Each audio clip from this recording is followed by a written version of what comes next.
pertimbangan saya yang ketiga adalah target market. Bapak Ibu dalam memilih suatu bisnis itu benar-benar harus memikirkan bisnis ini repeat ordernya tinggi apa tidak. Kalau misalnya yang saya ditawarkan bisnis ini adalah suplemen, mungkin saya nggak ini, karena suplemen itu banyak, saingannya banyak gitu ya.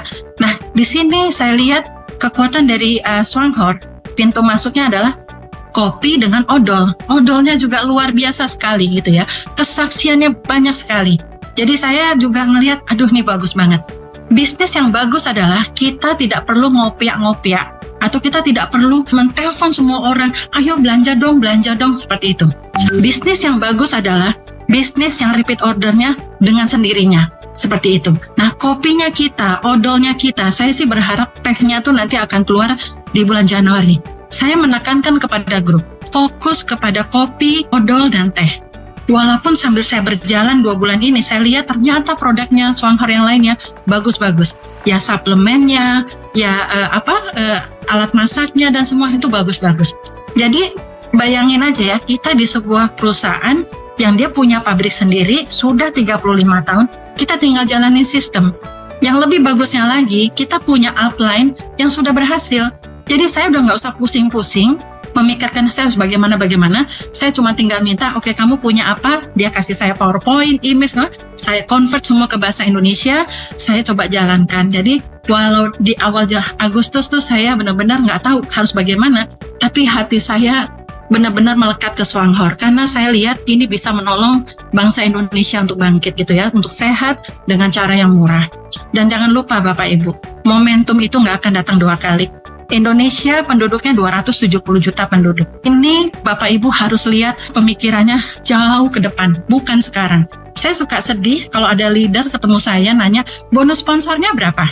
Ininya berapa? Tapi saya jawab dengan, kita harus tenang ya menghadapi seperti itu. Sampai saya bilang, kalau bisnis ini binary atau ada bonus sponsor, malah saya nggak gabung. Jadi, saya butuh perusahaan yang bisa membawa saya 20 tahun ke depan atau lebih panjang lagi. Jadi semua perusahaan MLM selalu gayanya ngomongnya apa Bapak Ibu? Nanti ada warisan. Terbukti nggak memberi warisan? Terbukti nggak sudah 10 tahun bertahan? Kadang-kadang sudah 1, 2, 3 tahun, tapi mereka bangkrut. Ya kan? Tapi kalau di sini setidak-tidaknya 18 tahun di Indonesia tidak ada leader, dia tetap bertahan. Artinya Bapak Ibu, di sini Bapak Ibu mesti lihat berada di perusahaan yang sangat tepat. Menurut saya ya Bapak Ibu ya, makanya saya menularkan ke Bapak Ibu karena pertimbangan saya lama sekali. 13 tahun saya mencari perusahaan.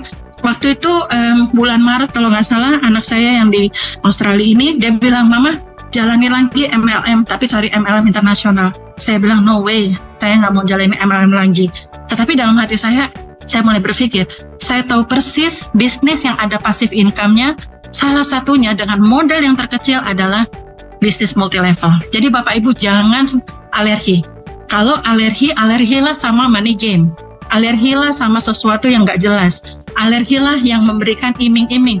Kamu nggak usah kerja, tapi nanti bisa mendapatkan uang, dan itu bagaimana mungkin? Di bisnis ini banyak yang tanya sama saya, Bu Vita, kalau kita misalnya mau punya income besar, berapa manusia saya harus rekrut?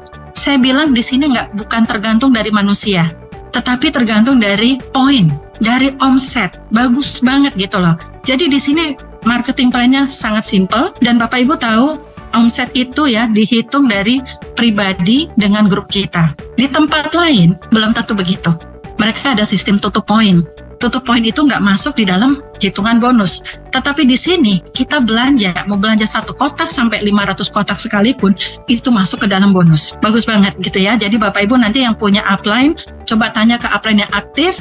Sistem ini sangat bagus. Saya kebetulan senang dengan sistem gitu ya. Jadi saya pelajarin benar-benar gitu ya. Makanya Miss Gan suka kewalahan sama saya karena saya bilang, Miss Gan selalu bilang gitu loh, Bu Vita, rekrut aja.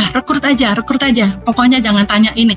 Tapi saya bilang nggak bisa. Kalau dia nggak mau sama bayi boleh, tapi di Indonesia ini orangnya pintar-pintar gitu ya. Jadi saya harus banyak belajar supaya saya bisa memenuhi kebutuhan grup saya ya. Tapi setelah semakin kita pelajarin, luar biasa gitu ya. Marketing plan-nya Bapak Ibu sangat bagus. Kalau nggak bagus, nggak mungkin saya taruh hati saya di Swanghorse. Ya seperti itu ya. Dan sekarang ini saya senang sekali dalam masa 2 bulan sudah banyak kesaksian dari Indonesia. Saya terima kasih sekali kepada Miss Gan. Semua kesaksian-kesaksian dari grup kita itu difilmkan dan bisa disebarkan untuk kebaikan ya. Jadi Bapak Ibu di sini tinggal jalankan aja. Sistemnya sudah ada, nggak usah terlalu banyak bertanya. Jadi benar omongannya Miss Gan, nggak usah terlalu banyak bertanya, tetapi paling tidak kita tahu core-nya bisnis ini tuh sampai di mana gitu ya. Konsepnya seperti apa, melangkah. Jangan terlalu bertanya. Kalau terlalu banyak bertanya, nanti kita nggak melangkah-melangkah ya Bapak Ibu ya.